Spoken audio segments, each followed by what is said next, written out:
Upaya penangkapan atau pengejaran dua orang jambret yang dilakukan pada 26 April 2025 lalu justru menjadi bumerang bagi Hogi Minaya, warga Kalasan Sleman, Daerah Istimewa Yogyakarta. Berniat mengambil barang berharga yang dirampas dari tangan sang istri, Hogi justru harus menyandang status tersangka ketika dua orang jambret yang ia kejar tewas dalam pengejaran lantaran menabrak tembok.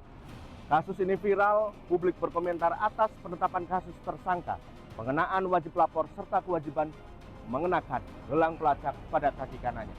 Lantas bagaimana semestinya kita menempatkan pembelaan diri ketika menjadi korban kriminalitas? Inilah kamera amatir yang menunjukkan dua jambret tewas usai menabrak tembok di tepi Jalan Laksda Adi Sucipto Depok Sleman DI Yogyakarta, Sabtu 26 April 2025. Jambret sebelumnya sempat mengambil tas Arsita Minaya, warga Kalasan Sleman, ketika mengendarai sepeda motor di flyover Janti. Sang suami, Hogi Minaya, yang kebetulan mengendarai mobil di belakang mengejar dua jambret. Berikutnya, jambret kehilangan kendali atas motornya hingga menabrak pagar. Jambret terpental ke badan jalan dan tewas.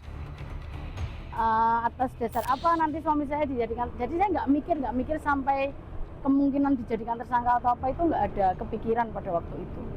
Ada proses mediasi nggak? Ada tawaran damai atau seperti apa? Nggak ada. Meski menganggap membela diri dan mengambil barang miliknya, Hogi ditetapkan sebagai tersangka karena dinilai lalai berkendara hingga menyebabkan orang lain kehilangan nyawa. Yang mengherankan, Hogi justru menjadi tahanan kota dan melakukan wajib lapor di Mapolresta Sleman. Publik pun akhirnya memberikan beragam reaksi atas kasus ini. Menurut saya itu tidak adil, karena sebagai istri itu kan harus ada perlindungan dari suami, itu wajar.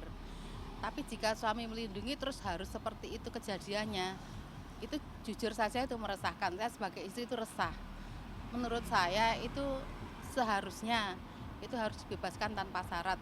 Tuduhan yang disematkan ke saudara Hogi itu kurang pas. Seharusnya mengacu pada KUHP pasal 43 itu. Itu kalau menurut saya nggak adil ya, karena kita sebagai perempuan itu nek dirampok ya, dijambret ya mesti ngelawan lah. Menurut saya aneh sekali ya, membela kejahatan tapi endingnya malah jadi terdakwa, jadi tersangka. Itu seperti saya, masyarakat kecil gini ya, mau berlindung kemana lagi? Jangan ada penghukuman yang sampai nanti tidak ngebai penjara lah. Jadi itu bisa restorasi justice, itu seperti apa, ada rasa keadilan yang harus diterima oleh si tersangka ini, karena pada prinsipnya dia ini untuk mendapatkan keadilan. Jangan selama ini sewenang-wenang dari pihak penguasa. Di pihak lain, Kapolresta Sleman buka suara. Ia menyebut restoratif justice menemui jalan buntu hingga proses hukum tetap berjalan. Kasus terbagi dalam dua perkara, yaitu penjambretan dan kecelakaan lalu lintas. Kasus penjambretan batal demi hukum karena dua terduga pelaku tewas. Saat ini proses SP3 sedang dilakukan. Adapun restoratif justice kasus kecelakaan lalu lintas menemui jalan buntu karena tidak ada kata damai dari kedua belah pihak. Konsekuensinya proses hukum tetap berjalan.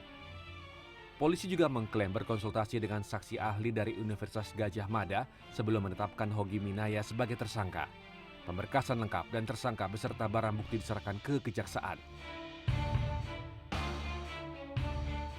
Polresta Sleman tentunya dalam menangani perkara laka lantas ini mengedepankan restoratif justice, ya, telah melakukan upaya-upaya memberikan ruang kepada kedua belah pihak untuk melakukan mediasi, kemudian menghubungi para pihak, yaitu para penasihat hukumnya, untuk melakukan upaya-upaya untuk damai.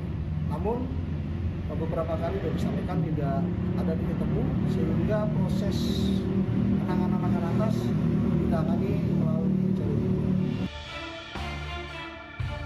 Suka tidak suka, kasus bergulir menjadi viral. Dalam kasus ini, korban penjambretan dan keluarga memiliki trauma mendalam. Celakanya, peristiwa ini juga membawa persoalan hukum berkepanjangan yang bisa menjerat siapapun. Tim Liputan CNN Indonesia. Pemirsa, kami baru saja mendapatkan informasi bahwa Kejaksaan Negeri Sleman Yogyakarta menyatakan memfasilitasi jalan damai atas kasus Hogi Himana yang menjadi tersangka setelah menabrak 2 penjamret hingga tewas. Restoratif Justice diinisiasi Kejaksaan Negeri Sleman dengan memfasilitasi 2 pihak yang berperkara, yakni Hogi Himinaya yang kini berstatus sebagai tersangka dan keluarga 2 penjamret yang tewas usai merampas tas milik istri Hogi. Mediasi dilakukan daring dengan disaksikan sejumlah pihak. Dalam pertemuan ini kedua pihak sepakat untuk berdamai, kendati belum disepakati bentuknya. Kemudian sudah saling memaafkan, ya, kedua belah pihak sudah saling memaafkan. Hanya tinggal ini untuk perdamaiannya. Ini perdamaiannya masih akan dikonsultasikan lagi dan dikomunikasikan antara para penasihat hukum, baik penasihat hukum tersangka maupun penasihat hukum dari korban sendiri, itu akan mengkonsultasikan dan nanti akan ada pembicaraan lebih lanjut.